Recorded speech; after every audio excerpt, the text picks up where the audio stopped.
এখন হিম্মত হারালে চলবে না বোন। বিপদের সময় লজ্জা করতে নেই, আমি তোমার ভাই।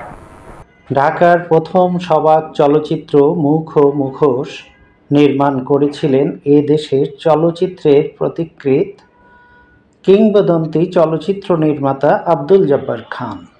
এই চলচ্চিত্রে ৩ জন নারী মুখ্য ভূমিকা পালন করেছিলেন।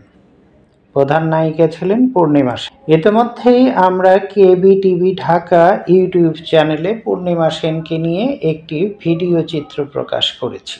আমরা বর্তমান ভিডিও চিত্রটিতে তুলে ধরছি দ্বিতীয় নায়িকা পিয়ারি বেগমের কথা। তিনি কিভাবে মুখ ও মুখোশ চলচ্চিত্রের সঙ্গে সম্পৃক্ত হয়েছিলেন। সালটি ছিল 1954। তখনকার দিনের প্রভাবশালী পত্রিকা ইত্তেহাতে একটি বিজ্ঞাপন ছাপা হয়। বিজ্ঞাপনের ভাষা ছিল এরকম: ঢাকায় চলচ্চিত্র নির্মাণের প্রস্তুতি চলছে, নায়িকার জন্য কয়েকটি নতুন মুখ চাই।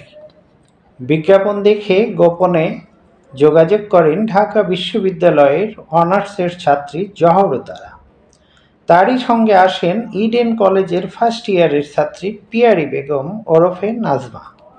তারা দুজন পুরান ঢাকার আগামোছি লেনে পাশাপাশি বাসায় থাকতেন। পিয়ারি বেগমের ভাষায় 53-54 সালের কথা। তখন আমি ইডেন কলেজে পড়ি। আমার বান্ধবী জহরতারা মুখ ও মুখোশ ছবিতে অভিনয় করেছেন আমার সাথে। আমরা ঘনিষ্ঠ বান্ধবী ছিলাম।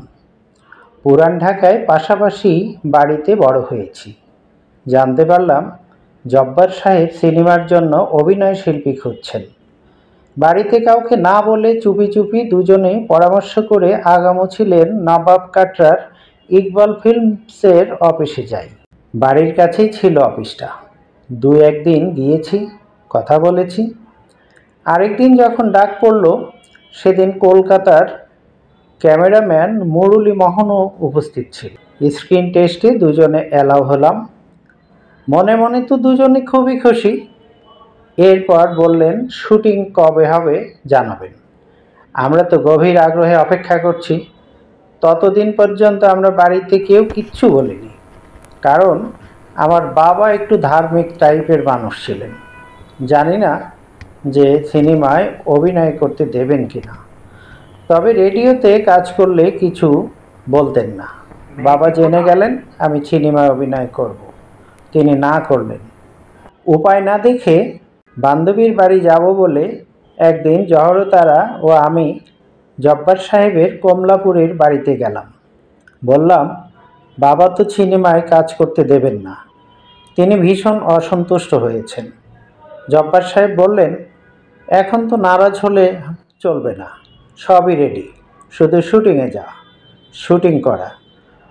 তখন আমরা দুজনেই বললাম আপনি একটু আমাদের বাড়িতে যান, বাবাকে বুঝিয়ে বলেন। জহরতারার বাবাকে রাজি করানো হলো। আমার বাবাকে রাজি করানো যাচ্ছিল না।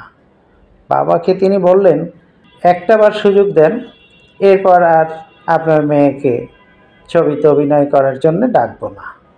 অনেক কষ্টে তিনি রাজি হলেন। বাকিটা তো ইতিহাস। জহরতারা ছিলেন পিয়ারি বেগমের ভাবি তথা নায়কের ভাবির চরিত্রে, যার স্বামী আলী মনসুর একজন অসৎ পুলিশ কর্মকর্তা। পিয়ারি বেগম অভিনয় করেছিলেন চলচ্চিত্রটির দ্বিতীয় প্রধান নারী চরিত্র হিসেবে। এ সিনেমার সূত্রে অভিনেতা আমিনুল হকের সঙ্গে পিয়ারি বেগমের পরিচয় হয়, প্রেম হয়, অতঃপর বিয়ে। কিন্তু বিয়ের পর স্বামীর আপত্তির কারণে তার আর অভিনয় করা হয়নি। এ সিনেমা করেই তিনি ইতিহাস হয়ে আছেন। পিয়ারি বেগম 2023 সালের 30 মে ইন্তেকাল করেছেন।